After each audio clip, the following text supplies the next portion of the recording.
Ya, assalamualaikum warahmatullahi wabarakatuh. Eh, Sebelum memperkenalkan, nama saya Dimas Pansahid. Saya akan menjelaskan eh, pemaparan soal cloud computing yang terfokuskan kepada AWS Cloud, Azure Cloud, dan Alibaba Cloud. Di sini saya berkuliah di Universitas Mercu Buana, jurusan Teknik Informatika. Nah, seperti yang saya bilang sebelumnya, diskusi kali ini pembahasan kita akan berkaitan dengan Alibaba Cloud, Azure Cloud, AWS Cloud yang terfokuskan kepada pelayanan teknologi dari cloud tersebut dan kemampuannya, serta service management dan harganya. Mungkin bisa langsung kita mulai. Yang pertama ada Alibaba Cloud. Nah, apa sih Alibaba Cloud itu? Nah, Alibaba Cloud ini dulu dikenal sebagai Aliyun. Jadi Alibaba Cloud ini adalah salah satu perusahaan komputasi awan dari Tiongkok. Dia juga menyediakan layanan komputasi awan untuk melakukan bisnis online dan ekosistem e-commerce dari Alibaba itu sendiri. Nah, berdasarkan informasi, Alibaba Cloud ini didirikan pada 10 September 2009 dan dia mempunyai misi untuk membangun perusahaan layanan cloud computing, data sentris canggih, dan platform berbagai data di internet. Nah, di Alibaba Cloud ini seperti yang di penjelasan sebelumnya juga memiliki beberapa layanan. Mungkin akan saya sebutkan beberapa layanan yang ada di Alibaba Cloud. Sebenarnya banyak layanan yang ada di cloud server di Alibaba ini.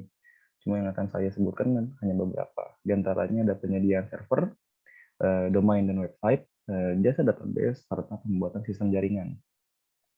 Nah, apa nih maksudnya penyedia server? Jadi, ini adalah salah satu layanan yang berbasis server tunggal untuk menjalankan aplikasi, manajemen keamanan, serta pemantauan pengoperasian dan pemeliharaan.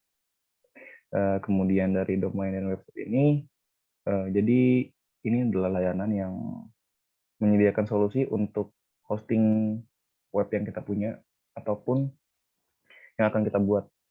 Jadi ini cocok untuk bisnis dari segala dan semua ukuran. Kemudian ada jasa database dan pembuatan sistem jaringan.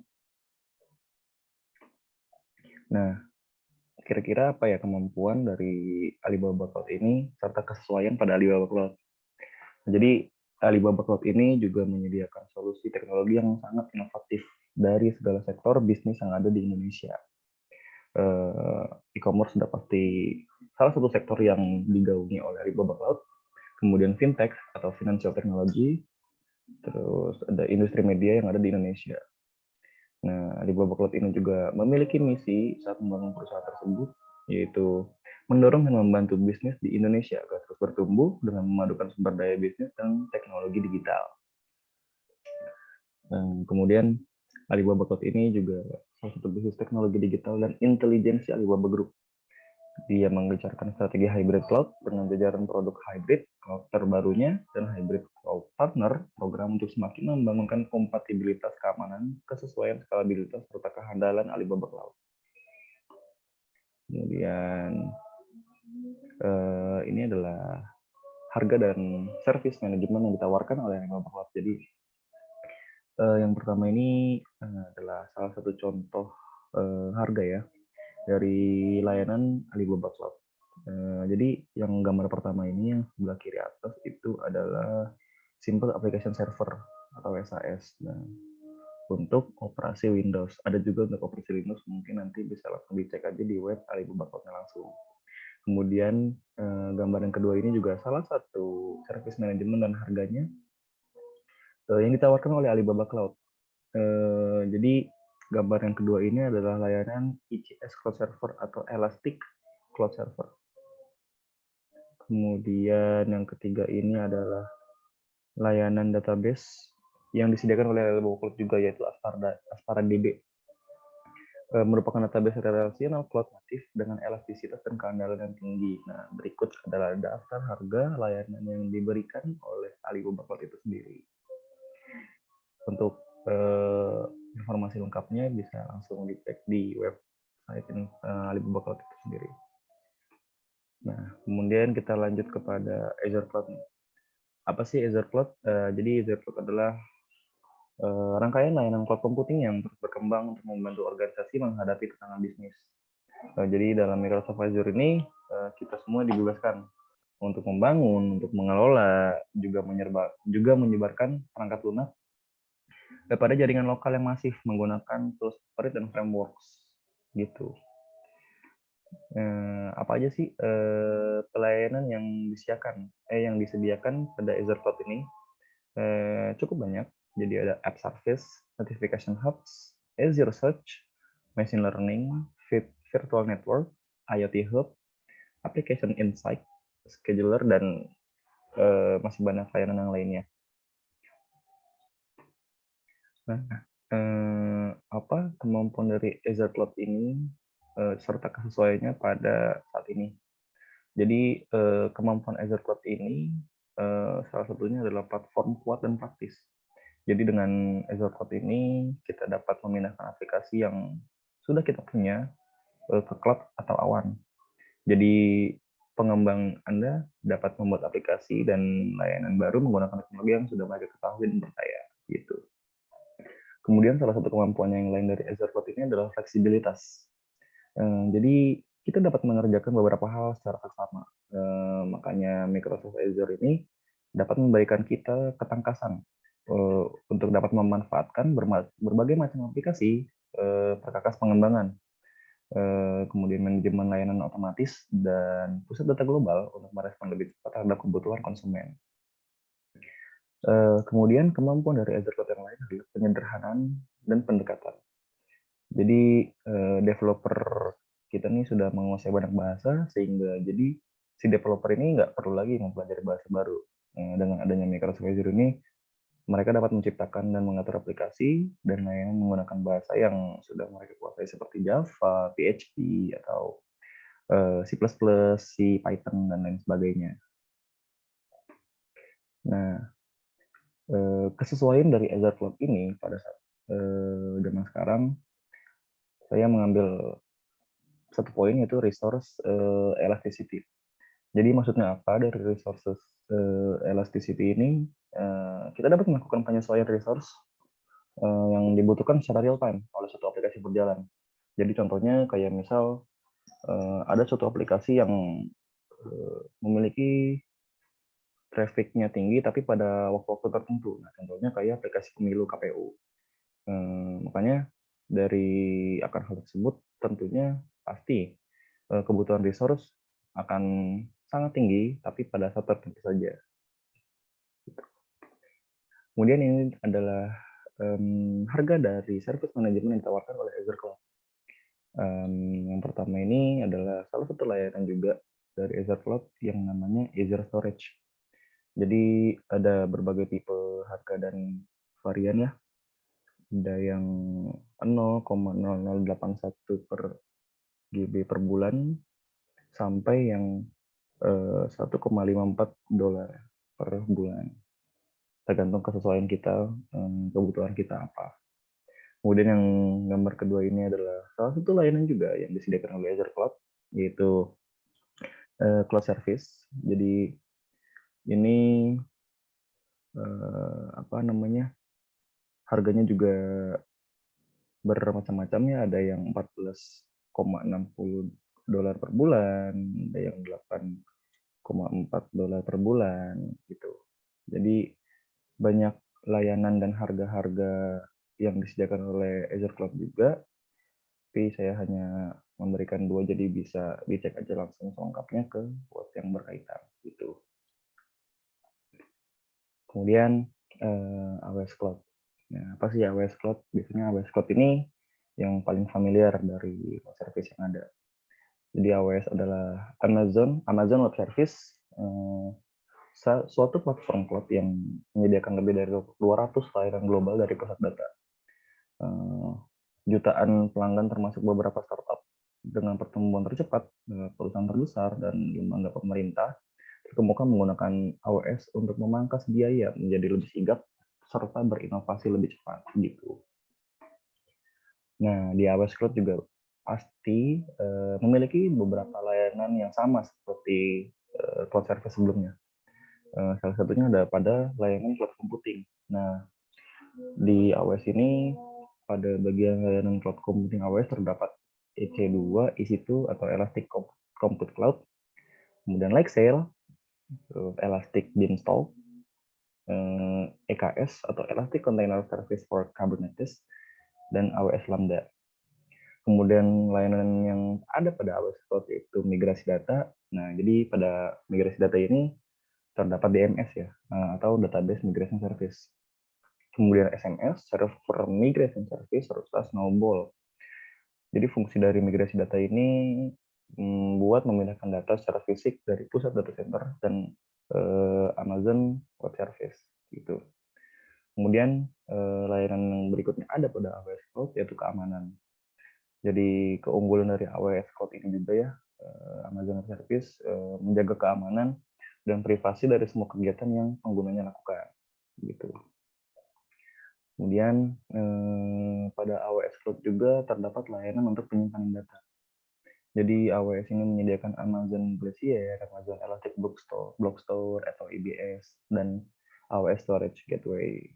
Nah, layanan yang ada pada AWS Cloud ini yang bersifat penyimpanan data memiliki kualitas yang tinggi dengan harga yang sangat kompetitif gitu. Kemudian ada layanan database. Nah, jadi di database yang di AWS Cloud ini juga ada Amazon RDS, Amazon DynamoDB, Neptune, dan Amazon Redshift. Jadi layanan database yang ada pada AWS Cloud itu sudah terdesain sesederhana mungkin dengan memikirkan user sebagai fokus utamanya saat menggunakan database yang sedang diakses oleh sang user gitu. Nah, apa sih kemampuan serta kesesuaian AWS Cloud pada saat ini? Peraturan privasi baru atau yang sudah diperbarui di seluruh dunia memperkenalkan ketentuan proteksi data, keamanan, serta kepatuhan. Jadi tema privasi regulasi yang mencakup kemampuan untuk menghapus, mengenkripsi, dan memantau pemrosesan data pribadi. Layanan AWS ini memiliki kemampuan fitur yang memungkinkan kepatuhan pelanggan. Gitu.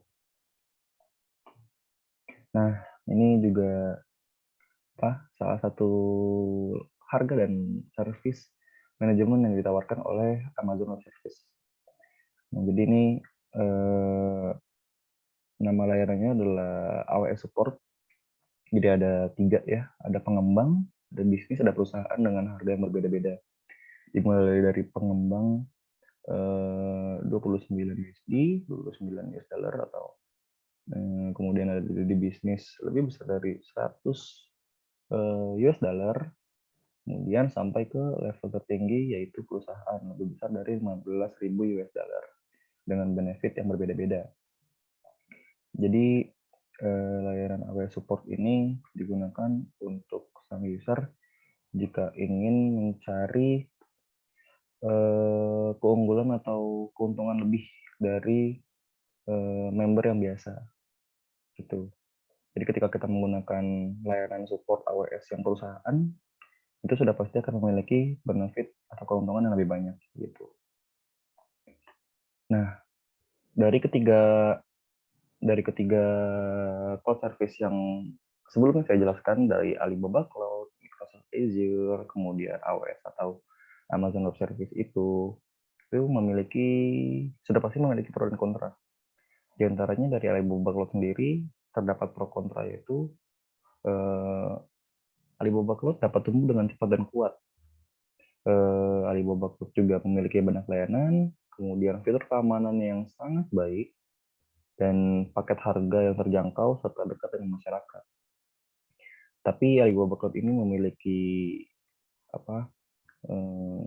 spekulasi yang kontra, yaitu berpotensi dalam masalah kepatuhan karena Alibaba Cloud ini bukan perusahaan dari Amerika. Jadi sehingga sangat berisiko kehilangan data sepenuhnya yang bersifat data yang dari luar Amerika yang disimpan di cloud Amerika begitu. Kemudian yang kedua, beberapa alat situs webnya seperti dokumentasi online dan kalkulator harga itu tidak semaju beberapa cloud lainnya begitu. Kemudian di Azure Cloud juga sudah pasti memiliki pro kontra, di antaranya Sisi yang pro ini adalah Cloud Microsoft Azure menawarkan ketersediaan tingkat tinggi dan redundansi di pusat data dalam skala global. Kemudian memiliki fokus yang kuat dalam keamanan, serta harga bayar sesuai pemakaian Azure memungkinkan UKM mengelola anggaran mereka dengan terstruktur dan lebih baik. Kemudian juga Azure Cloud menuai beberapa kontra ya, di antaranya Azure perlu dikelola dan dipelihara dengan seorang ahli yang di bidangnya. Jadi eh, Azure Cloud ini perlu ahli yang mencakup penambahan data serta pemantauan server. Nah kemudian yang kedua itu nggak seperti lokal. Jadi Azure ini perlu keahlian khusus untuk memastikan semua bagian dapat bekerja sama dengan efisien dan efektif gitu. Nah, begitupun AWS Cloud. AWS Cloud ini juga memiliki sisi pro dan sisi kontranya. Di pro ini AWS Cloud memiliki beragam layanan dan alat atau tools yang luar biasa. Kemudian cakupan global AWS ini sangatlah luas, dan enkripsi dari keamanan yang sangat handal, serta memungkinkan fleksibilitas dan keterjangkauan harga. Gitu. Jadi sangat dekat dengan pengguna atau user. Kemudian di bagian kontranya ini, penagihan bisa sedikit membingungkan di AWS Cloud Server ini. Kemudian yang kedua adalah instance AWS di situ memiliki batasan tertentu. Kemudian AWS tidak mengikut sertakan dukungan tingkat perusahaan secara default, dan pelanggan perlu membeli dukungan tingkat bisnis untuk ini. Nah, jadi seperti yang sudah saya jelaskan sebelumnya, untuk AWS Cloud ini, ketika kita ingin mendapat keuntungan yang lebih, jadi kita harus perlu membeli dukungan tingkat bisnis. Karena AWS ini tidak mengikutsertakan dukungan tingkat perusahaan secara default. Jadi ketika kita menjadi member di AWS Cloud atau join ke AWS Cloud ini, kita perlu membeli dukungan tingkat bisnis agar mendapatkan benefit yang lebih dari yang default gitu. Ya, kemudian ya mungkin dari saya cukup pemaparan materi soal cloud computing yang terfokuskan untuk membahas Alibaba Cloud, kemudian Azure Cloud, dan AWS atau Amazon Web Service. Mungkin kurang mungkin cukup dari saya ya. Kurang lebihnya mohon maaf. Wabillahi taufiq wal hidayah. Assalamualaikum warahmatullahi wabarakatuh.